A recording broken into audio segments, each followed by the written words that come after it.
Hello everyone, welcome to HVS studies. तो दोस्तों, आपका जो एसएससी एमटीएस का एग्जाम है 2023 का, उसके लिए most expected most repeated question का पार्ट 16 आज हम इस वीडियो में कवर करेंगे, जिसमें हर एक क्वेश्चन एग्जाम बेस्ड क्वेश्चन होगा। जिस टाइप के क्वेश्चन, जिस पैटर्न पे आपके एसएससी एमटीएस के एग्जाम्स में क्वेश्चन बनते हैं, उसी टाइप के क्वेश्चंस आज आपको इस वीडियो में मिलेंगे।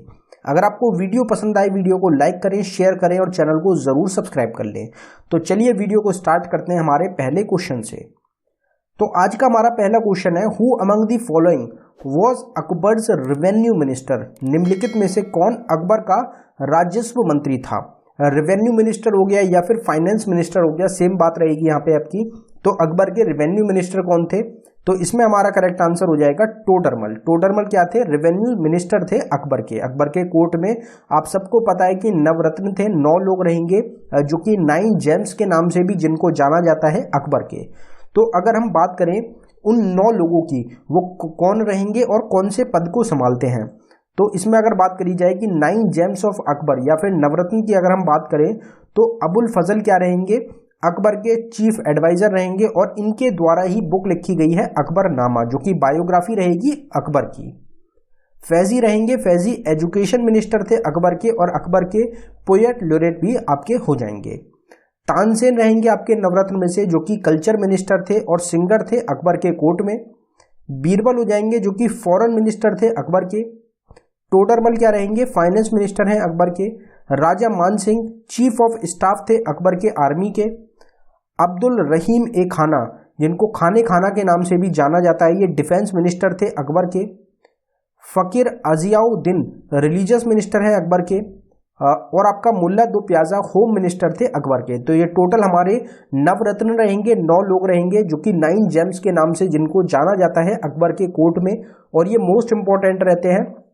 और अभी भी जो हम देखते हैं वही सेम पैटर्न जो रहेगा वही फॉलो किया जाता है गवर्नमेंट के द्वारा भी। इससे पहले अगर हम अकबर से पहले की बात करें तो ऐसा कोई भी पैटर्न फॉलो नहीं किया जाता था, जिसमें होम मिनिस्टर होते थे, आपके फाइनेंस मिनिस्टर अलग होते थे, फॉरेन मिनिस्टर अलग होते थे। तो ये सब चीज़ें जो लॉन्च करी गई थी वो अकबर के द्वारा ही करी गई थी। तो इस चीज़ को आप ध्यान रख सकते हैं, एग्जाम के लिए इंपॉर्टेंट है।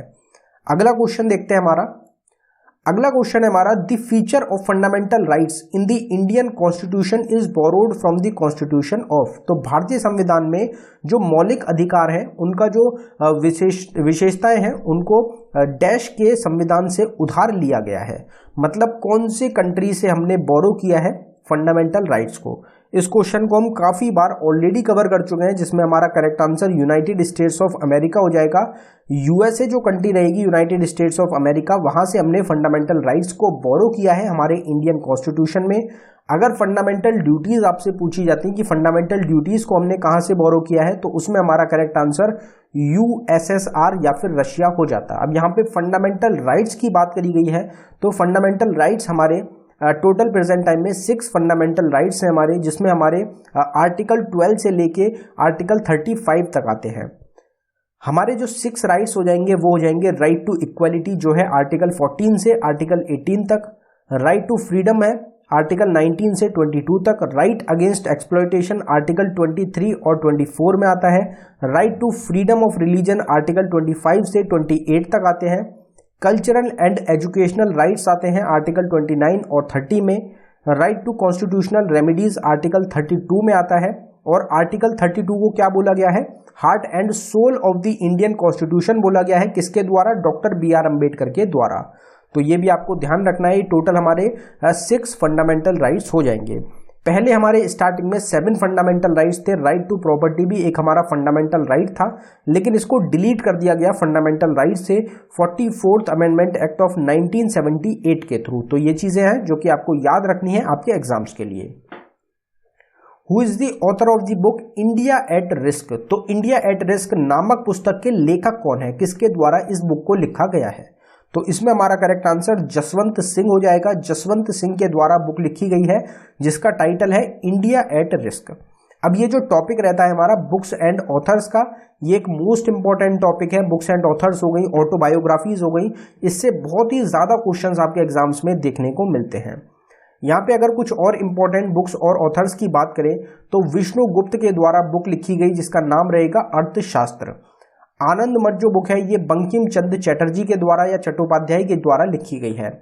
पतंजलि के द्वारा लिखी गई महाभस्या बुक। कालाना ने बुक रखी है आपकी राजतरंगिणी। बाना भट्ट की 2 बुक रहती हैं आपकी, दोनों ही इंपॉर्टेंट हैं, एग्जाम्स में बार बार रिपीट होती हैं, जिसमें आपका कादम्बरी और हर्ष चरित्र आपका शामिल है। हर्ष चरित्र जो है ये बायोग्राफी हो जाएगी किसकी, हर्षवर्धन की। आर्यभट्ट के द्वारा लिखा गया सूर्य सिद्धांत को। मेगस्थनीज ने इंडिका बुक लिखी। कालिदास ने मेघदूत लिखी। पाणिनि ने अष्ट अध्याय लिखी। हर्षवर्धन के द्वारा प्रियादर्शिका और रत्नावली बुक को लिखा गया है। अश्वघोष ने बुद्ध चरित को लिखा है। जयदेव के द्वारा गीत गोविंद को, और आपका वत्स्याना के द्वारा कामसूत्र को, और वीरसेन के द्वारा नवरत्न बुक को लिखा गया है। तो ये सभी हमारी most important most repeated books हो जाएंगी जो कि आपके एग्जाम्स में बार बार रिपीट होती हैं। बाकी इस टॉपिक की या हर एक टॉपिक की आपको सेपरेट वीडियो चैनल पे मिलेगी। आप नीचे देख सकते हैं ऑल स्टैटिक जीके टॉपिक के नाम से हमारी प्लेलिस्ट है, जिसमें 200 से ज़्यादा टॉपिक आपको मिलेंगे। प्लेलिस्ट का लिंक डिस्क्रिप्शन में है, आप डिस्क्रिप्शन में जाके इस प्लेलिस्ट को विजिट कर सकते हैं। अगला क्वेश्चन देखते हैं हमारा। अगला क्वेश्चन पे बढ़ने से पहले हम आपको बताना चाहते हैं कि 79 रुपीज़ में आपको एक ई बुक मिल रही है, जिसमें 14 ये हमारे टॉपिक्स हैं जो एग्जाम्स में बार बार रिपीट होते हैं। अगर आप इंटरेस्टेड हो उसको बाय करने के लिए तो लिंक डिस्क्रिप्शन में है, आप डिस्क्रिप्शन में जाके इसको बाय कर सकते हैं। पेमेंट करने के बाद अगर आपको फाइल डाउनलोडिंग में कुछ भी इशू आता है तो नीचे हमारी जीमेल आईडी है, आप इस पर हमको डायरेक्टली मेल कर सकते हैं। अगला क्वेश्चन है हमारा, who among the following was honoured with the Bharat Ratna award in 1919 for his work in music field. निम्नलिखित में से किसे संगीत के क्षेत्र में उनके कार्य के लिए 1999 में भारत रत्न पुरस्कार से सम्मानित किया गया था। तो भारत रत्न जो अवार्ड रहेगा, जो ऑनर रहेगा, ये इंडिया का हाईएस्ट सिविलियन ऑनर है और किसी म्यूजिशियन को मिला है। म्यूजिकल इंस्ट्रूमेंट से रिलेटेड ये हमारे चारों काफ़ी ज़्यादा इंपॉर्टेंट फेमस पर्सन रहेंगे। तो इसमें अगर हमारी बात करी जाए तो हमारा आंसर हो जाएगा रविशंकर। तो पंडित रविशंकर रहेंगे जिनको भारत रत्न अवार्ड से 1999 में आपका सम्मानित किया गया है। अब यहाँ पे रविशंकर की बात हुई है, पंडित रविशंकर की। तो पंडित रविशंकर का जन्म कब हुआ था? तो 7 अप्रैल 1920 में हुआ। इनकी डेथ कब हुई? तो 11 दिसंबर 2012 में इनकी कैलिफोर्निया अमेरिका में इनकी डेथ हो गई। ये क्वेश्चन इंपॉर्टेंट रहेगा कि ये कौन सा इंस्ट्रूमेंट प्ले करते हैं। तो ये सितार जो म्यूजिकल इंस्ट्रूमेंट है उसको प्ले करते हैं। फिर अवार्ड्स के ईयर आपको सब याद रखने हैं। इनको भारत रत्न मिला 1999 में, पद्म विभूषण से सम्मानित किया गया 1981 में, पद्म भूषण मिला इनको 1967 में, संगीत नाटक अकेडमी अवार्ड 1962 में, रमन मगसेसे अवार्ड इनको 1992 में मिल चुका है। तो ये पंडित रविशंकर जो है इनसे रिलेटेड आपके अवार्ड्स हो जाएंगे। तो ये चीज़ें हैं जो कि आपको एग्जाम से याद रखनी है। जो हमारे म्यूजिशियंस हैं रिलेटेड टू म्यूजिकल इंस्ट्रूमेंट वो आपसे एग्जाम्स में काफ़ी बार पूछे जाते हैं, रिपीटेड क्वेश्चंस हैं। तो आप इस टॉपिक को भी अच्छी तरीके से तैयार कर लें। Ayodhya Uttar Pradesh is situated on the bank of which river. तो अयोध्या जो हमारे शहर है उत्तर प्रदेश में किस नदी के किनारे स्थित है? तो इसमें हमारा सरयू रिवर करेक्ट आंसर हो जाएगा।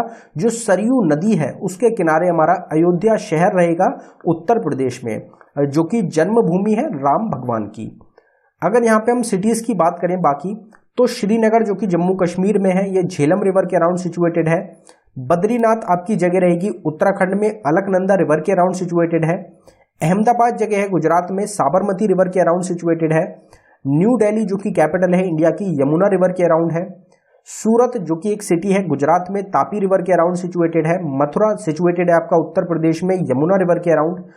मजूली आपका आसाम में ब्रह्मपुत्र रिवर के अराउंड सिचुएटेड रहेगा। मजूली एक आइलैंड है आपका आसाम में, जो कि दुनिया का सबसे बड़ा रिवर आइलैंड भी रहेगा।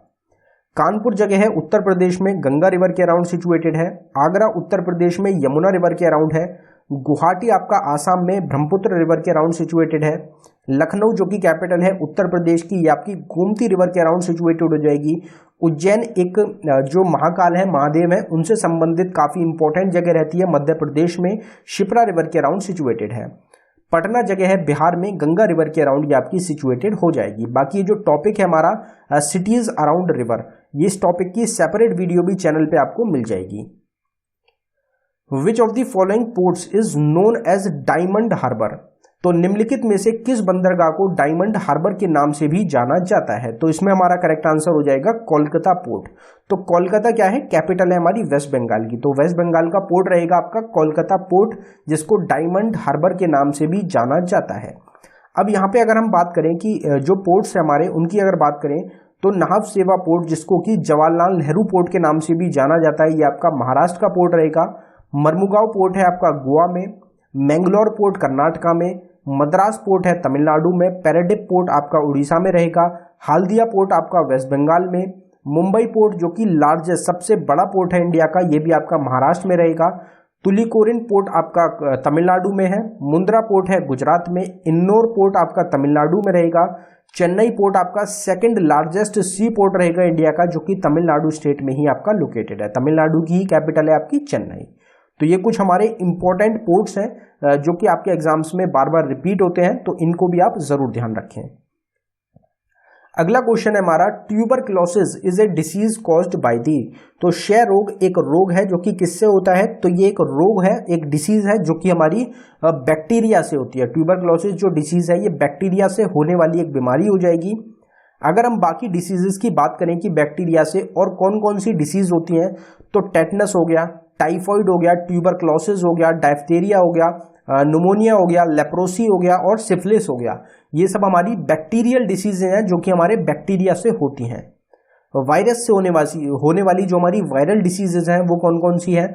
तो smallpox, common cold, mumps हो गया, इन्फ्लुएंजा हो गया, कोविड-19, एड्स और पोलियो, ये सब हमारी वायरल डिसीजेज हैं। प्रोटोजोआ से होने वाली बीमारी कौन कौन सी हैं? तो मलेरिया, लिशमिनेसिया, एमोबेशिया, छगास और टॉक्सोप्लाज्मोसिस, ये सब हमारी प्रोटोजोआ से होने वाली बीमारी हो जाएंगी।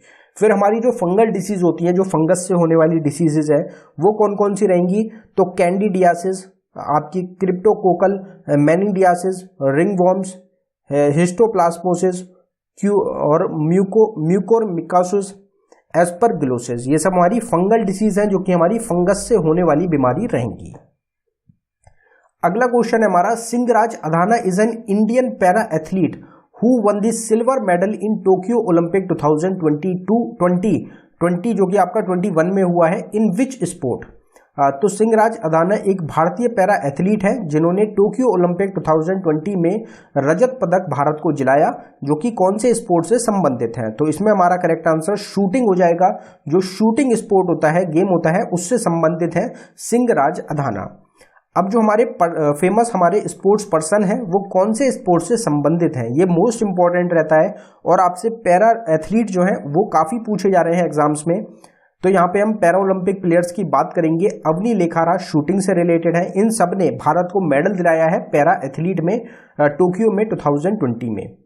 सुमित अंतिल जेवलिन थ्रो से रिलेटेड है, प्रमोद भगत हैं बैडमिंटन से, मनीष नरवाल शूटिंग से, कृष्णा नागर बैडमिंटन से, भवीना पटेल टेबल टेनिस से, सुहास यतिराज बैडमिंटन से, प्रवीण कुमार हाई जंप से, मरियप्पा थंगवेलू हाई जंप से, देवेंद्र झाझरिया जेवलिन थ्रो से, निषाद कुमार हाई जंप से, सिंगराज अधाना शूटिंग से, सुंदर सिंह गुर्जर जेवलिन थ्रो से। तो ये सब हमारे क्या हो जाएंगे? पैरा ओलंपिक प्लेयर्स हैं जिन्होंने भारत को मेडल दिलाए, और ये इनके स्पोर्ट्स फील्ड जो हैं उनको हमने यहाँ पे कवर किया है। अगला क्वेश्चन देखते हैं, who is honoured with the Gandhi Mandela award in November 2022? तो नवंबर 2022 में गांधी मंडेला पुरस्कार से किसे सम्मानित किया गया है? तो इसमें हमारा करेक्ट आंसर हो जाएगा दलाई लामा। दलाई लामा रहेंगे जिनको सम्मानित किया गया है गांधी मंडेला अवार्ड, जो कि दिया गया है नवंबर 2022 में। ये आपको ध्यान रखना है। अब यहाँ पे अवार्ड्स की बात करी गई है तो कुछ अवार्ड्स को कवर करते हैं। एग्जाम में आपको मिल सकते हैं, अवार्ड्स से क्वेश्चन जरूर मिलेंगे, तो आप अवार्ड्स को जरूर एक बार पढ़ लें। अवार्ड्स की सेपरेट वीडियो भी आपको चैनल पे मिल जाएगी। तो यूके का रॉयल ऑर्डर ऑफ मेरिट वेंकी रामाकृष्णन को मिला, बिहारी पुरस्कार मधु कंकारिया और माधव हाडा को, उत्तराखंड का गौरव सम्मान बिपिन रावत को और अजीत डोवाल को, चेवेलियर्स अवार्ड फ्रेंच गवर्नमेंट के द्वारा अरुणा साईराम को, कर्नाटका रत्न पुनीत राजकुमार को, नेशनल इंटेलेक्चुअल प्रॉपर्टी अवार्ड 2021 का भी और 2022 का भी आईआईटी मद्रास को मिला।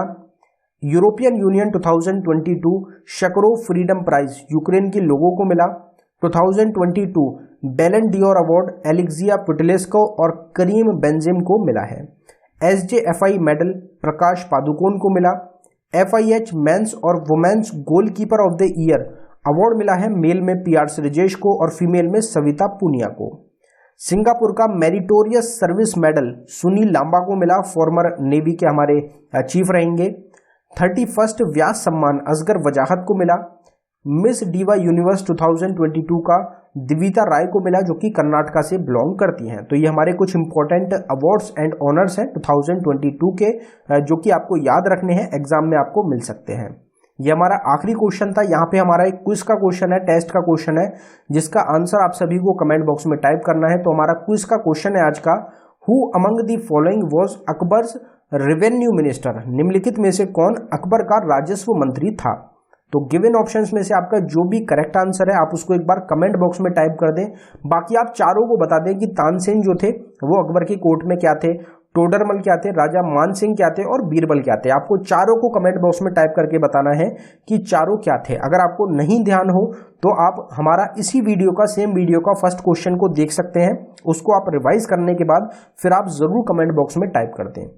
आप नीचे देख सकते हैं ऑल स्टैटिक जी के टॉपिक के नाम से हमारी प्लेलिस्ट है। 200 से ज्यादा टॉपिक हैं प्लेलिस्ट में, लिंक डिस्क्रिप्शन में है। आप इसको एक बार जरूर प्लेलिस्ट को विजिट कर लें, आपको एग्जाम्स में काफी ज्यादा मदद मिलेगी।